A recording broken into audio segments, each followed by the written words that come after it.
अस्सलाम वालेकुम नाजरीन, आप देख रहे हैं मुस्कुराहट के फूल यूट्यूब चैनल। जैसा कि पिछली वीडियो में हमने आपको पुरसुकून, मीठी और गहरी नींद सोने के चंद तरीके बताए थे और आपसे वादा किया था कि मजीद तरीके आपको अगली वीडियो में बताएंगे। आज की इस वीडियो में हम आपको मीठी, पुरसुकून और गहरी नींद सोने के चंद मजीद तरीके बताएंगे। अगर आपने पिछली वीडियो नहीं देखी तो इस वीडियो के एंड पर आपको वो मिल जाएगी, वो भी लाजमी देखिएगा।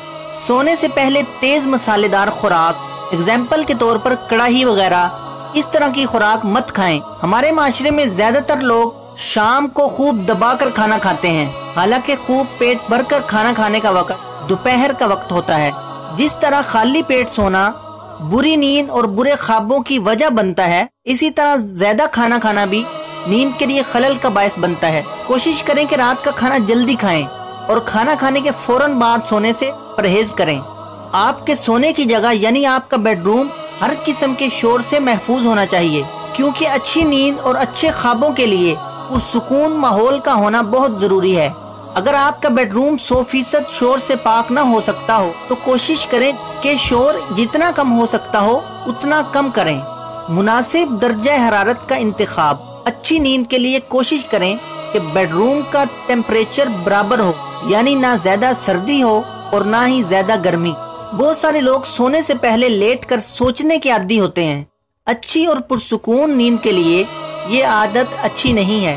बेड पर लेटकर सोचने की बजाय हमेशा बैठकर या चलते हुए वॉक करने के दौरान सोचें। खुद को इस बात का आदी बनाएं कि बेड सोचने के लिए नहीं बल्कि सोने के लिए बना हुआ है। बेडरूम में खुशबू का इस्तेमाल अच्छी नींद और अच्छे ख्वाबों का बायस बनता है।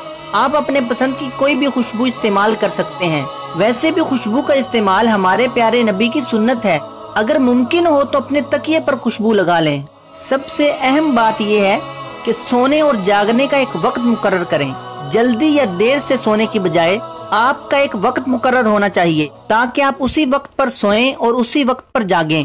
वो लोग जिनकी ये आदत होती है कि जब दिल किया सो गए और जब दिल किया जाग गए, तो उनके जिस्म को उनकी समझ ही नहीं आती कि वो किस वक्त सोना और किस वक्त जागना चाहते हैं। इसीलिए उनका जिस्म एहतजाज के तौर पर उनकी नींद का साइकिल खराब कर देता है। जब आपके सोने और जागने का वक्त मुकर्रर होगा तो जिस्म अच्छी तरह आपके सोने के साइकिल से वाकिफ होगा। इसलिए वो आपको सोने के वक्त में सोने और जागने के वक्त में जागने में लाशऊरी तौर पर मदद फराहम करता है। आप अपने जिस्म को अपने सोने और जागने का वक्त समझने में मदद दें, और अगर आप नींद ना आने के मसले का शिकार हैं तो वक्त निकालकर अपने अंदर की तलाशी लें कि आपकी जिंदगी में ऐसा क्या हो गया जो आपको सोने नहीं दे रहा, ताकि आप उस मसले को जानकर उसका हल कर सकें। क्योंकि मसाइल हमारे और हमारी नींद के दरमियान बहुत बड़ी रुकावट होते हैं। जब तक हम उन्हें हल नहीं करते ये हमें सही से सोने नहीं देते। और इस बात पर भी गौर करें कि आपकी नींद ना आने का मसला वक्ती है या मुस्तकिल, क्योंकि आम तौर पर हम वक्ती मसले को सोच सोच कर मुस्तकिल बना लेते हैं। एग्जाम्पल के तौर पर किसी हादसे के बाद इंसान की नींद वक्ती तौर पर डिस्टर्ब हो जाती है, जो कि एक नॉर्मल और आम बात है। इस बात से परेशान नहीं होना चाहिए। लेकिन अगर कोई 1.5-2 माह से सही से सो ना पा रहा हो तो वो नींद के मसले का शिकार हो सकता है। नाज़रीन, मुझे इजाज़त दीजिए। मुलाकात होगी किसी अगली वीडियो में। अस्सलाम।